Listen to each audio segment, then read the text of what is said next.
you find this video very important. Yes, I mean, the fact that we've talked about this for like over a week now, I think it's something that we need to discuss because I don't think there was anything wrong in everything that has happened. Well, I don't think there was anything illegal done. Right. That's for sure.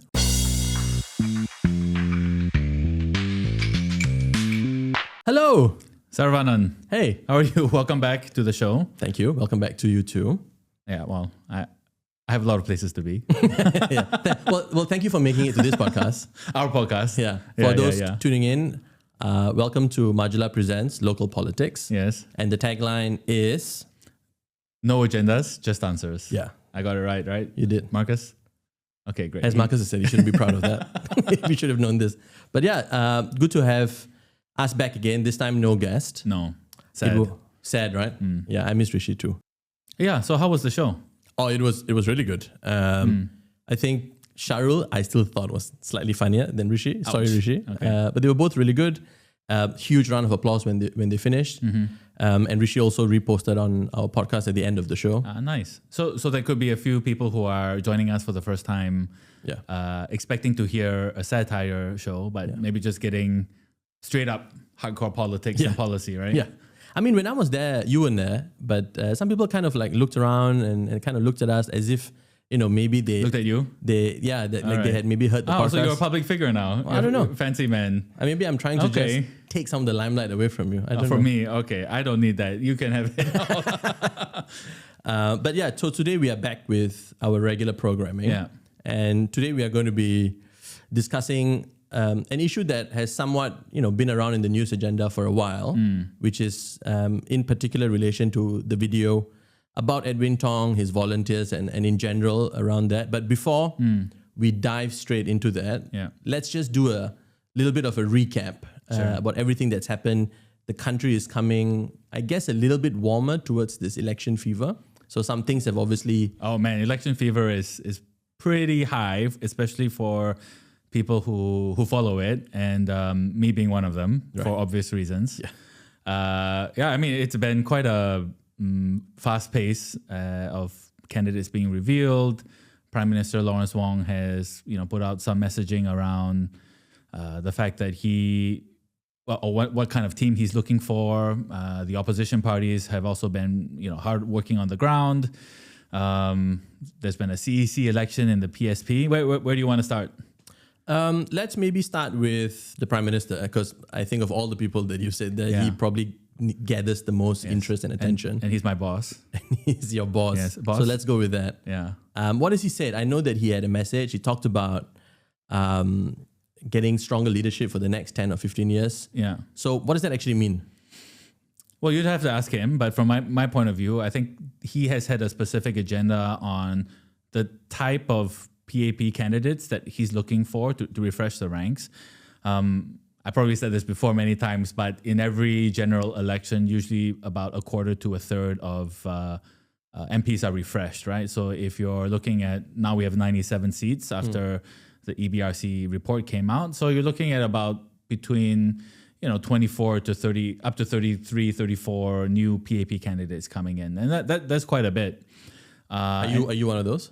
I don't know. Right. I don't know. The boss hasn't told me yet. Right. We'll see in time. I don't know when this video is coming out either. So I hope. Let's see. So there are a few things that he's been looking for, and he's been very public about it. He's been looking to increase the number of women who are part of the refresh team. I think, if you do look at the cabinet now, it is very much male predominant. There are a few female ministers and office holders, but it would be good to see more women come in. He's also looked at bringing in more diversity from both the civil service and the public service. So I think if I think about the potential candidates now, not that I know who they are, I'm only taking this from what the media is reporting. There is quite a diversity of people from public sector, private sector, and also grassroots volunteers who come up that way, like myself. So I think these are the things that he's looking at doing, and I think it's I think the Straits Times just came out with an assessment, right, of some of the potential candidates that they've seen on the ground, and they're expecting this to be one of the younger fields, right? So most of the potential faces that they have spotted, I think the average age is about 40, which is how old I am actually. So, which is a bit younger than the usual slate of new faces. In fact, some of the civil servants who have resigned in the past couple of weeks, they are also quite young, below the age of 40. So I think it's quite interesting that PM is refreshing, really looking at the long term, not just one election, but maybe a few. And I think this is what the Straits Times has kind of coined, looking at the 5G sort of in its nascent stage. Right. Okay, it sounds interesting, but I'm going to kind of push you on that a little bit, right? Okay. Because that's why would an average person why should they sit up and take a closer interest to what PM has said? Because like you said, he's refreshing the party ranks, he wants younger faces, and you're saying that the overall age has gotten younger, they're taking some civil servants. I think even you would agree that when the news releases that, civil servants are resigning, going to join the party, when some NMPs are resigning. Well, I mean, I just want to, sorry to interject, but the PAP doesn't have a monopoly over fielding civil servant candidates, right? I mean, any party could ask civil servants to run, and Hazel Phua, she used to be a civil servant herself, right? So it's just that pretty normal under their contract terms. Civil servants have to remain politically neutral. Right. So I guess one could assume most of them are joining the PAP, but I think let's not be hasty to assume that's totally correct. Right. Yeah, fair. But I think you could also agree that a whole host of senior civil servants have joined the party in the past. In the past, yes. Right. And so I think in general, in the public's view, you tend to take on the better or more senior or more experienced civil servants, right? Yeah, probably. That's fair. Yeah. So if that's continuing, status quo doesn't really change, age gets younger, more diversity in gender representation. I think maybe all the public really cares about is, are my issues going to be sorted? Are people experienced enough to speak to me, to understand? Like you're a guy who has been serving at the grassroots level for 10 years. Wouldn't or shouldn't that be the more important criteria than someone who's maybe well qualified or well experienced in the civil service? So why does this matter to an everyday resident? Why he's refreshing the party? Look, I think it's a very fair point, a very, very good question to ask. And if I think about how public policy has been made in Singapore, and look, please cut me off if I get too verbose on this, but I will. But I think the strength of the Singapore government is that the leadership has always been quite long-term and quite stable. And even PM Wong himself, I mean, he joined politics in 2011. He had a very long runway to get to the position where he is now.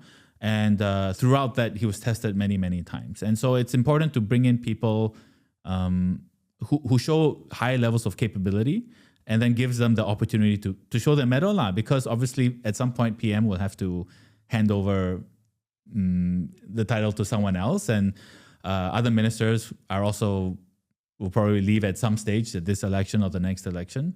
And I think it is useful for Singaporeans to get to know the capability of potential future PMs, future ministers, and future cabinet level ministers. Yeah, so that's good. Yeah.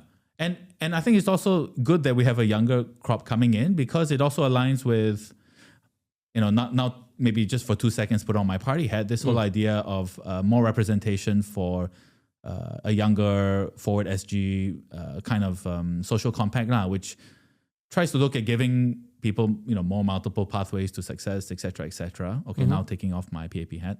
And I think bringing in younger people who show those attributes or can speak up on those attributes, that's something that will be really useful for the party to have, because it's not just about this GE, it's about proving throughout the next term of government that what the party has said actually are things that the representatives can speak on. So the first step is to do this refresh.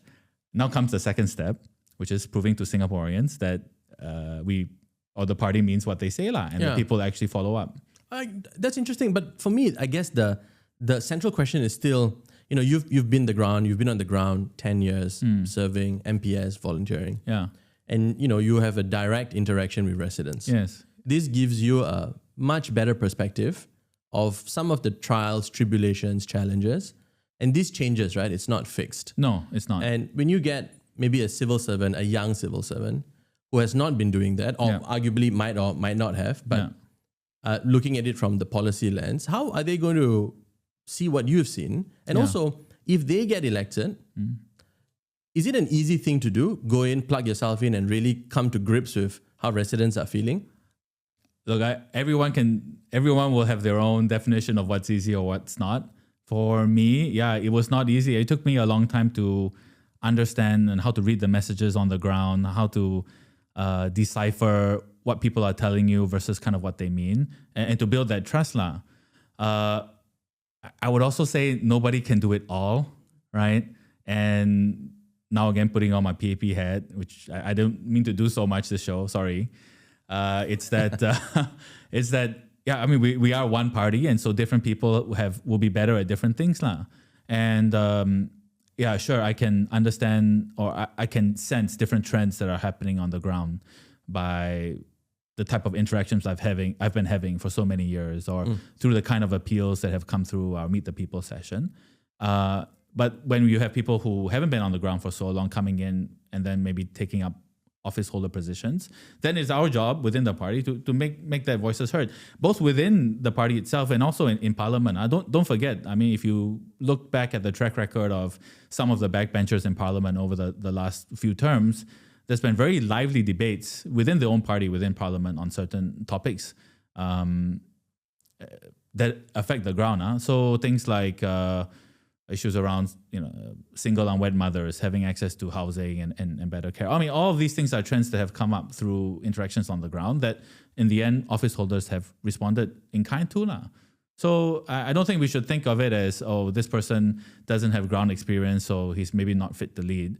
It's that people will take different, have different, not wear different hats, but people have different abilities, and no one person can do it all, to be honest. Yeah, I think that's the point I'm also trying to move around, is that ultimately people have to vote for these people, and they should be confident and comfortable that they will be able to sit down and understand. Yeah. And the reason why I say that is I do not have any political lineation or anything like that, but in the last general election, Raisa again comes to mind, right? A young candidate. And I think a lot of inexperience and naivety in handling the situation or what she went through in Parliament may have made the situation even worse. So I think for an average Singaporean now, that is important. We are an aging country. So the first question when I heard PM's message and I heard about the younger candidates is that, will they still be relevant to the older people? Because we are getting old. And I want to quickly also kind of talk a bit about what's happening outside of your party. Sure. Because someone like Leong Man Wai, who is older, who is an NCMP, he's obviously very appealing, popular with the older voters, which... Some may say populist. Some would. I would probably agree with that statement. Okay. But there are benefits of being a slightly older man in this case. He's been now the new Secretary General of his party. That's one of the things that has happened recently as well. New again. Yeah. And it's important to note that he'd actually lost his position before, or he gave up because of the POFMA issue again around him. He was issued a POFMA order, and because of that, he took responsibility and resigned from that position. Right. And now he's back again. Yeah. Like, does that set a precedent? Is that healthy? I don't know. Don't ask me, man. Yeah. I mean, look, I would say whatever the party is, the party is not just the leader, right? Obviously, the leadership sets the tone. It sets the message and the direction. My party, the party I belong to, has a new leader who's very experienced. He set a new direction that is very, trying to be much more inclusive, trying to set a new social compact.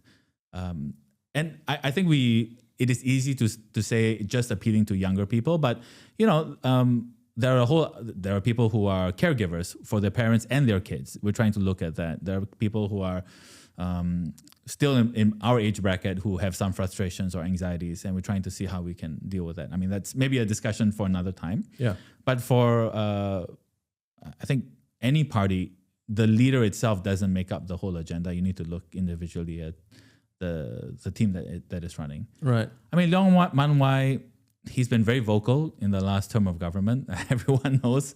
And there are people who his message really resonates with them. And I think we have to be fair and say that he's done well to craft a persona that resonates well with a lot of a certain type of demographic residents, and he's a real challenger. Let's be sure.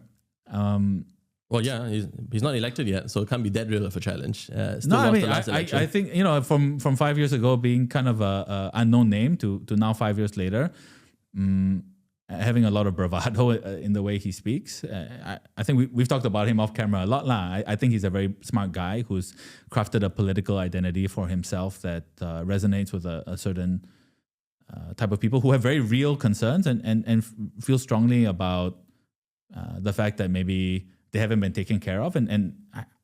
Let's be honest, I don't think their concerns are unwarranted sometimes.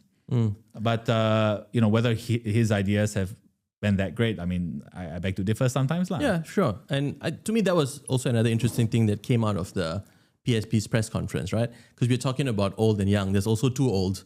Because I saw Tanjung Bok stand in front of a series of mics, sure, holding a mic and then talking into a mic to 5 other mics. Yeah. I mean, the guy is pretty old, and maybe even he knew it, which is why he didn't take up the NCMP seat, gave it to other people. But I think being too old also matters. Look at what's happening in the US, like when Biden and Trump were going at it. I mean, that was just so difficult to see.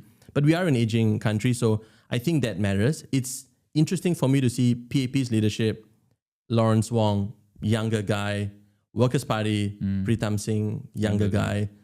I think we just need to be careful about how we frame all this, right? Because there's age, your actual age, and then your ability to represent people. So maybe we shouldn't get too caught up in this idea of being too old. It's a bit ageist, and I think that is a conversation or a framing I want to stay away from. I think we need to reframe that by saying, is someone like Tanjung Bok, if he runs, which quite clearly he seems like he's going to run in this GE, people will just decide whether the way he talks and his agenda represents how they feel. I think that is a more healthier way to approach it. And he could have an agenda that is too old. Maybe he has an agenda that is too old. Maybe he doesn't. I don't know. Because so far, I think if you look at him, he's a pretty healthy 84-year-old, 80-year-old. That's ageist to determine. But I think touche. But I think why we're talking about is because PM made the message about needing to have younger candidates.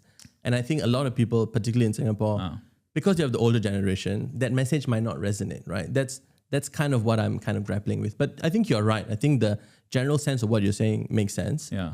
I actually think, on my own personal opinion, that it helps that you're a 40-year-old guy who has got 10 years of experience, right? So to me, that... You don't have to keep campaigning for me. Thank you very much. But to me, that 10 years means a lot more than your age. And I wonder at the end of the day, when we start to take a lot of people from different professional orientation, whether we might slightly undervalue the need to have a lot of people who are on the ground as well. But that's for Singapore to decide in the upcoming elections. I think it's quite clear. If I think about the potential candidates, there is a very strong balance this time of people who have been activists. Maybe not necessarily always community activists or PAP activists, but there is a strong balance of people who have been speaking up for particular issues and understand quite deeply certain things. I know people who are probably coming in who are younger than me but have spent a lot of time talking about food security, or younger than me but spend a lot of time talking about seniors, right? And so I think it's not so much about the age,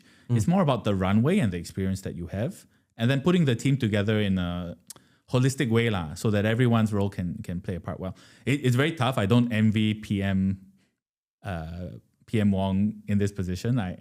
I'm sure he's gone through a lot of deliberation. Yeah, fair enough. Yeah. So I think we've covered most of the local trending topics, but you've been looking at some of the stuff that's been happening overseas. You wanted to talk a bit about this Signal group chat that has happened in the US, right? Yeah. With where Pete Hegseth, what's his actual title? Secretary of Defense. Yeah, right? Secretary of Defense shared some war plans on the group chat. What do you have on that? For those who don't know, this is such an incredibly wild story. The Trump administration, or the senior defense officials, created a Signal, which is this social media messaging platform. It's an encrypted messaging platform. If you have to say it, social media messaging platform. You're definitely not cool enough to know how to use it. Yeah, I've never used it before. And what they did was they were discussing bombing plans on Yemen in this chat group. Yeah. And the person who created the group also inadvertently added a journalist onto this discussion. The worst person you could add into any chat group. Some would say the best, wearing my journalistic hat. But so they did this, and obviously what transpired is everything that you would expect. Yeah. They had discussed bombing locations, bombing plans, and this has been, earmarked as one of the most cataclysmic failures of the intelligence operation in America, because with such information being leaked out, the health and the safety of the pilots was put in question. Right. I think one of the senior security officials was even in Russia when they were messaging on the Signal app. So a lot of things has been called into question, which I think is shocking. Really, what this tells you is when you put people with no real background, without having good classification, security clearance, and just taking very minimally something so difficult, you got to be careful of what you're doing. Have you heard this conspiracy theory? This maybe 2 decades ago, there was this movie called Wag the Dog, right? Mm-hmm. Which is when the government does something pretty outrageous to hide another really outrageous thing. So there's this conspiracy going around that this Signal group chat, is here just to kind of hide the fact that Trump's tariff agenda, which, I don't know what day this is going out, but April 2nd, that's supposed to be the day where a lot of his tariffs go into effect. Yeah. And that might be something that would really kind of worry the economy. Do you buy any credence into this idea that this is just something to distract people from, something else that the Trump administration wants to do? If the aim was to distract, they definitely met it. Yeah. I think 100%. But it also showed the cracks within the system. There are Republican lawmakers that have also come out and said that this is wrong. The messaging was totally incoherent because the White House admitted to the leak, whereas Pete Hegseth had continued to stay on message that it hadn't. So maybe it is a deflection tactic. Yeah. But I want to go back to what you said about the tariffs, right? Because that has a real impact for Southeast Asia in particular, maybe to a certain extent Singapore. Because when his Liberation Day of tariffs comes forth, it has already been reported across different news outlets that in particular Malaysia, Thailand and Vietnam, who have trade surpluses with the US, are really poised to face a lot of issues. The repercussions of this could be quite strong, right? So maybe we do have to take notice of what is happening outside our shores, actually. Oh, we always have to. Listen, speaking of our shores, maybe just one quick one before we go to break, which is the devastating earthquake that has happened in Myanmar, and that has affected many other parts of Southeast Asia, including Bangkok and stuff like that. And I think we just wanted to kind of send our best wishes, but also kind of talk about how proud we are that in Singapore, the SCDF has sent, I think, 80 servicemen over to aid in the relief efforts. Yeah. Some of these guys, they will not be spending their public holidays with their loved ones. So it's an incredibly sad time. But also, if you look at the images that have been coming out, it looks absolutely shocking. In particular, that one skyscraper that fell in Thailand. Yeah, the construction site. The construction site and all the questions around why there was. So I think there's so much more to unpack. And I hope they try and rescue as many people as they can. Yeah. So very proud of the Project Lionheart guys. Is it Operation Lionheart? I think that's the official term. So, all right, look, I think we want to talk a little bit more about some other things that have been happening locally, especially around some of the videos and the doxing that has happened around them. So let's jump to break and come back with that. Sure.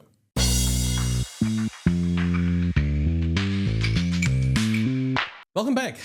Hello. For all the listeners, again, we are Majula Presents Local Politics. No agendas, just answers. Very good. Well done. Yeah. It's taking you so long to figure that out. I did it well. It's a very long title. I think the break helped. Good to get a refresh. Yes. I managed to get 2 half days off during the Hari Raya long weekend. So maybe a bit more energized than usual today. I'm really glad that you managed to get a break. I know that you were probably in deserve of one for a long time. But now that we've done a bit of a roundup and summary of what's been happening, let's go into a little bit more detail on the one topic that we've been discussing for a while now. Yeah. That we've had a lot of disagreements on. Yeah. Or some, I guess. Yeah.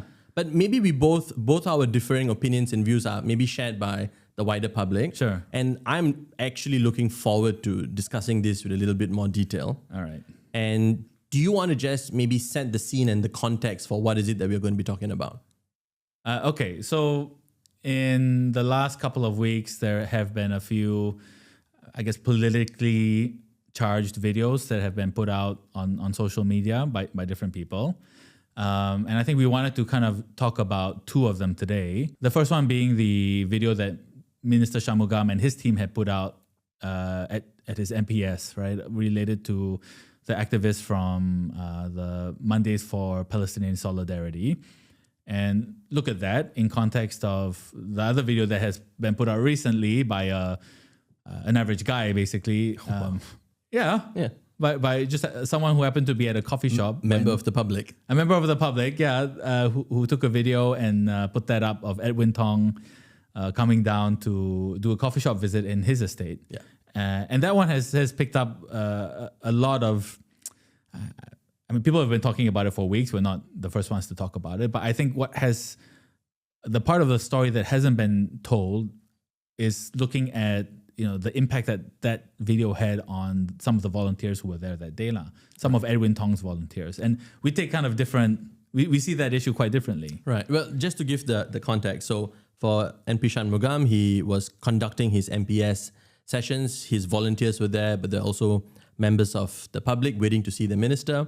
I think it's fair to say activists came and they wanted to... Why do you do this? They are activists. I don't know what they were being activists for, because they want to talk about POFMA. I don't think they were being activists for POFMA, which is why I did that. Okay, all right. And they created a scene, and Minister Shan did say that they were part of a larger group of people who had been disrupting other MPSs. And essentially, he said that he's not going to, I think, press any charges or take that forward. But that video made its rounds. Yeah. In fact, it formed a centerpiece for Rishi and Sharul's stand-up comedy act. Okay. But so that's what happened with Minister Shanmugam's video. The other one that we wanted to maybe go into a little bit more detail about is a member of public videoed Minister Edwin Tong and his volunteers doing their rounds in a coffee shop, food court, trying to talk to residents. And he put up this video, and he had accelerated and slowed down different versions of that video. Different parts of the video, yeah. Different parts of that video, highlighting different things that happened in that video. And we wanted to talk about that, and in particular, politically, what that means when you're with volunteers, what that means, and in general. Yeah. So for me, that video, look, I think if you're a public figure, and I'm talking about the Edwin Tong video now, right? If you are a public figure, you have to expect that this kind of stuff happens.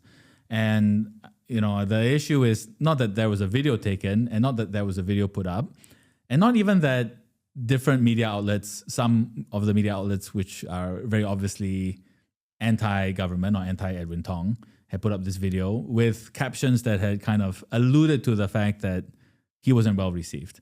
All of this, I think I can accept as a public person. The one thing that I think we needed to maybe talk about is the impact that these sharings have on some of the regular non-public figures, the volunteers who are also captured in this video. In Edwin Tong's video, one of the volunteers, the movements he had made, which was to point into the camera, had been slowed down with the illusion that he was not being friendly, right? And I think other people can take that meaning and make inferences. To be fair, no media has made an inference specifically, but alluded to inferences that can be made. And eventually, he was doxxed. Not a full doxing. I don't think we know his address. But do you want to explain doxing for those who might not know? Yeah. So doxing in this context being that either in forums or on social media, people want to find out who this guy is, what is his name, where does he work. A full doxing would be where does he live, who his parents are, et cetera, et cetera. And put out the details. Yeah, put out the details. And just as someone who leads a team of many, many volunteers and does walkabouts a lot, it does, remind me that, hey, look, I am responsible for how these people are seen in public. And I think people who kind of perpetrate these videos need to be a bit careful about the impact that these things have on people who may not be looking for public fame. Right. I mean, I don't think I disagree with anything that you said there. Right. I think then podcast over. Podcast over. Right? Happy for you. But I do think it's worth discussing a little bit more, just because, like you said, we're not the first ones to have discussed this issue.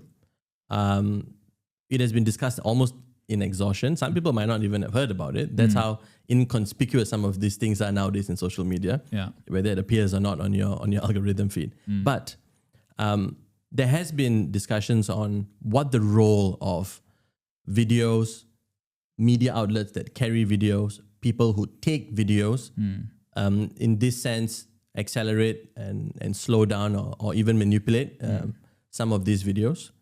What does that actually mean, and in what context, right? And I think the reason why we do this podcast is to unravel or unpack some of what this means, not only for the video, but also why this is important for the next few weeks or next few months leading up to what could possibly be a general election. So for some reason, you find this video very important.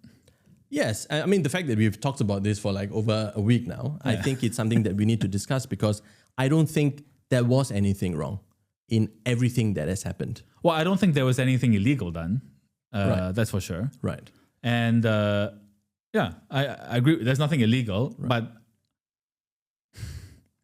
I don't think there's one party that is fully responsible. And I think this is a situation where we can also, no real harm was done to the guy lah. But from a principled perspective, we don't know in another situation if this was a different volunteer who just had pointed out, hey, you missed this table, and that shot was manipulated and doxed. Would that have meant, cause some grief to a person? I think we need to take a principled approach as a society on how we treat people who are very clearly public figures and who are very clearly not. Yeah, and I mean, I think that's where the distinction is, right? Because yes, doxing is bad. Having someone's peace taken away from them because people leaked your details is definitely wrong. In fact, POHA, the Prevention of Harassment Act, stipulates that is illegal. Online harassment, Online harassment, that is illegal. So that is the caveat here. But there also needs to be space and oxygen for people to want to put out stuff that they agree or disagree with. To me, that is the bedrock of a healthy conversation ecosystem. What I think is important for this is there's a context that I think might have been missed by a few people. Oh, that's your agenda. I think that's just facts, right? I think when the EBRC report comes out, many people in this country maybe felt that there was gerrymandering taking place. We can go into that for a separate episode. That's not what this podcast is about. Some people felt, in particular for the Marine Parade Bradle, GRC, that the seeding of some SMCs and the removal of other SMCs meant that PAP had leveraged some kind of an advantage, depending on whatever side of the view you are. And so this particular person who took the video, made this video, he took and cut different images and video shots of Edwin Tong meeting different people in a hawker center, in a coffee shop, clearly trying to highlight the fact that there was maybe not as favorable of a response that the minister was getting. Again, totally fine.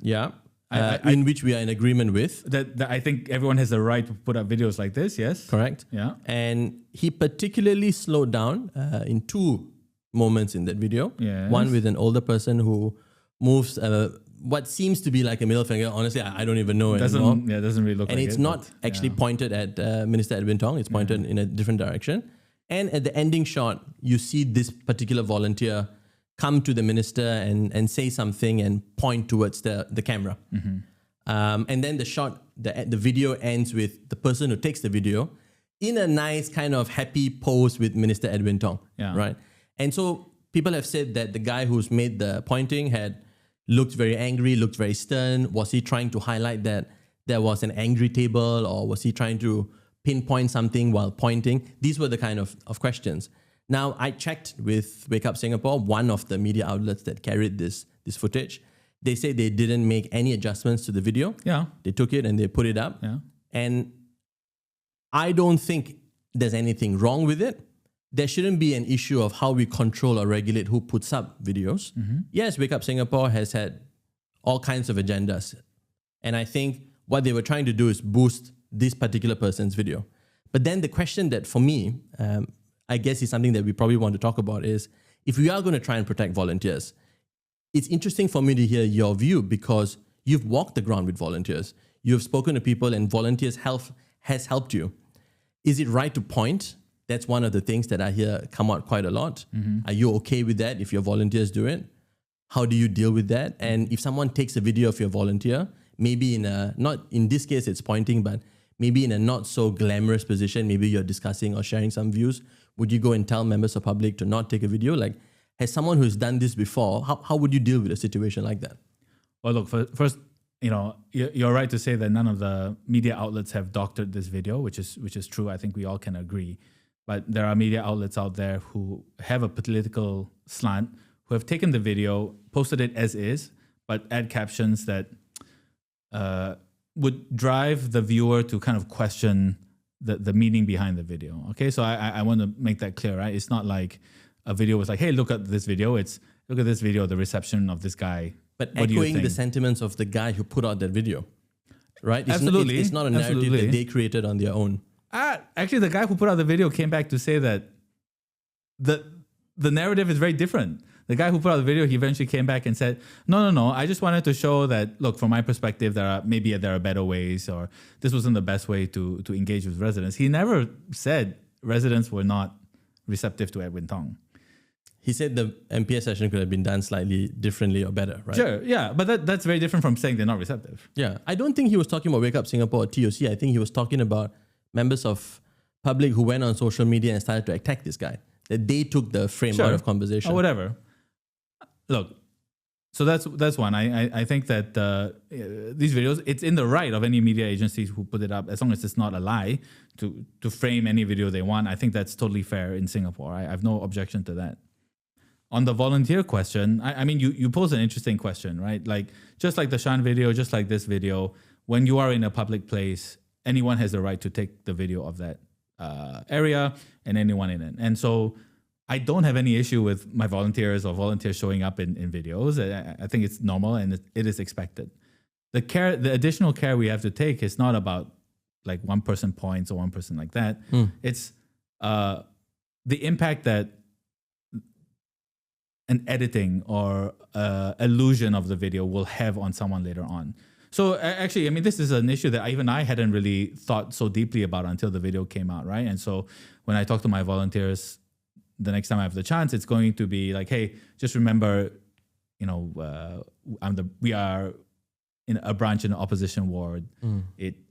People will be paying attention. Let's just remember to behave in a way that you will be okay with if people take the video and put it up, right? Because ultimately the responsibility of their well-being when they're with me is on me lah.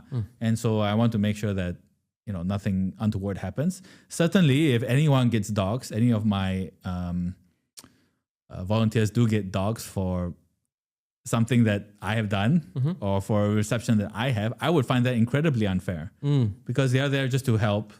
People do this for different reasons, right? People want volunteer because they really care for a particular issue or they want to see want to engage with the community and run programs. But I think that there's a question there, right? Like, you're obviously a branch chair and there's a chance you might run for this election, or you've been with other MPs who have been going around and asking for views. Yeah. Now, because you're a volunteer and you're helping a politician, you've chosen to align yourself with this particular politician. Yeah. And you are seen in public with the politician. Does that not make you fair game for a little bit of criticism?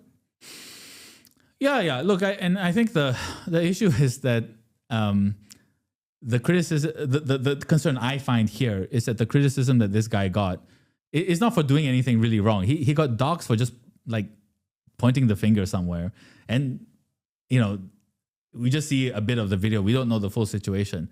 Like, okay, if someone actually misbehaved, like this PSP and PAP video that came out earlier in January where both sides took videos of each other seeming to be a bit aggressive.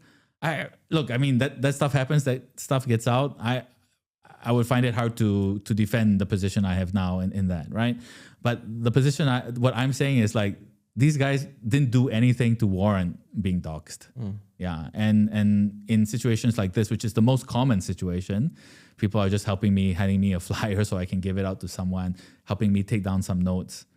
These people are not publicly put out there. They're volunteers. They're not paid. There's no public-facing agenda that they have. And you know, some of the media outlets, when they did do the reporting on this issue, they actually blurred the people in question, right? So Mothership also shared this video, but not to share it. They shared it in response to the fact that there's a story about it now. They blurred out the older gentleman's face, so he wouldn't get doxxed. They didn't blur out the volunteer, but that's because the volunteer had already come public and talked about it. That's important, right? Because Wake Up Singapore, the online citizen who had reposted this video without making any adjustments or additions to the video, they also posted that this is the view of the volunteer. They put that up on their own socials as well. And they also put up what Edwin Tong had said 1 or 2 days later, which is these things happen. And he told his volunteers to disregard it and go ahead. But I think that the question here is for me also, which by the way, is all the right thing to do. I have no issue with any of this. Absolutely. I think there's more things to unpack because, for example, if somebody has the view that the guy who was pointing the finger was taking a slightly more hostile view on it, which has proven not to be the case for this one. So it's not specific to this example. But if someone or a volunteer had gone and pointed and, these people are having their meals, it's in a food court setting, and going out and pointing or even maybe whispering that that's a hostile table or maybe they don't want to see you and they're whispering things, it affects someone's peace and calm because you're entering a public space. Yeah, sure. Would that then change the dynamic a little bit if they're being recorded? Maybe. Look, I can't speak to every situation or situations that haven't really occurred. I think all I know is that this guy ended up being doxxed, and for something that was completely benign. And luckily he's a person. It all ended well, but you never know. The situation could be very different in other situations. So all I'm saying is, as we are gearing up for this very, I guess, charged period politically in Singapore, we need to take a bit more care. Yeah, I mean, one of the things that really kind of struck me because I was trying to figure out. I mean, this guy, the volunteer, came on and publicly said that was not his intention. He was just pointing out that there's a table that the minister needed to go to. But then a lot of people started to post more articles about him that had been on the public forum. His interview or his Facebook post in Rise Media and some of the things that he's done. Some really bizarre things about this guy. And would that be doxing? Or is that fair game to have conversations about things he's done publicly? I think that's fair game, right? I'm not talking about the individual situation. I think we need to be clear. I'm talking about the principle here. The principle that this is an unknown person at that moment, right? Who was in a capacity as a volunteer and then got doxxed. Yeah. Eventually, this guy has had articles written about him or whatever, that's totally separate. I don't think that is doxing, right? I mean, he's already a public figure. The moment he comes out and acknowledges it was him in the video, I think then he's a public figure. Right. Yeah. I don't think there's much more to unpack there. Yeah. What do you have to say maybe about, or what do you think about this thing where people are saying, look, you are the main political party, right? There's people are saying, people have the right to disagree. People have the right to poke fun. People have the right to maybe be critical of some of the behavior, and that y'all are maybe being a little bit more, being a bit touchy about these things so easily. Sure. What do you say to people who say these kinds of things? I can understand why they feel that way. But this is my own view, which is you want to make fun of me as a branch chair or whatever. I've signed up to take it lah. Right. Right. Please don't. Please don't. But I mean, I really, I try not to read the comments, but I've gotten some comments that are unfair to me or whatever. But that comes with the territory lah. Right. And I've been asked to serve in a capacity where I know this will happen. Yeah. But volunteers are not. So that's all I'm saying. Yeah. Okay, fair. Maybe we can also then talk a little bit about doctoring of images, AI images, and things to look out for. Have you seen all these videos in the last couple of week or two where a lot of AI images have come out of different PAP MPs, like seeming to like wipe clean a table at a coffee shop, right? And at first I'm like, that's a really weird video to allow to be taken. Right. But it turns out all of these have been fake AI images. Right. And I'll admit that is scary. That is scary. I will admit when I first saw it, right, I was like, oh, that's very weird. Only later on that I realized, oh, maybe this is doctored. Okay, relatively benign, but okay, who knows what else can be doctored. We know that the government has passed a bill now related to manipulation of videos during election period, where a candidate can ask a returning officer from the elections department to classify certain videos as being doctored and stuff like that. So this is the first GE where that will be in effect, and let's see how that goes. Right. But it is quite scary that technology. I mean, to be honest, sometimes I can't do this podcast without the help of AI. But yeah. On the other hand, could be so scary, and your image can really be doctored to anything now. Right. And you see that's interesting for a whole host of reasons, right? A lot of people look at social media for the information, and you can be very easily misinformed nowadays. And when you shared that video with me, I'm not on TikTok, so I never saw it. You're missing out. Yeah, sure. But I guess there is a need for people to be aware of the doctrine. It's not only just in Singapore politics or PAP cleaning tables. No. It's all over, yeah. It's all over. I mean, just yesterday, BBC had put out a piece about the Myanmar earthquake and the devastation that occurred, and people doctoring images to make the devastation seem even more incredibly impactful than it already is for some reason. And they put out some helpful pointers to try and decipher whether an image is doctored or a video is doctored by looking at how some pieces of the video, it doesn't blend naturally from frame to frame. I see. So if there are certain movements, certain waved images that doesn't connect, then those are things you need to be looking out for. Yeah, but I have bad eyesight. I can't see. Yeah, sure. So maybe you're just prone to being more cheated by AI imagery. I hope not. I mean, I think it's really important to be having this conversation, particularly in Singapore. I was just pulling up this from March 5th this year, where they had a parliamentary discussion about, the number of applications made to the protection from harassment court has increased from 2021, where it was about 346 to 631 in 2024, right? And really the two biggest aspects of these harassments are cyberbullying and doxxing. Yeah. So this is becoming a pressing issue in Singapore.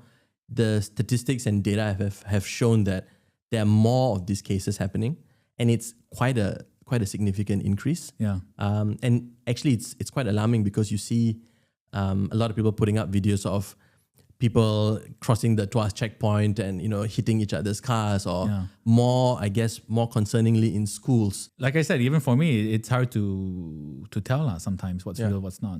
I think the government has, to be fair to them, they responded and said to look at these online harms more closely. The Ministry of Law and the Ministry for Digital Development and Information are going to set up a new agency to look at this. Good. So that was really good, and I hope to see more of this come through. But I think the question also for me, maybe as an ex-journalist as well, is where does regulation start and end, and where does the ability to convey and express your own opinions also start and end? I guess that's the age-old debate. Yeah. Even though technology changes, but this conversation still seems to be up in the balance.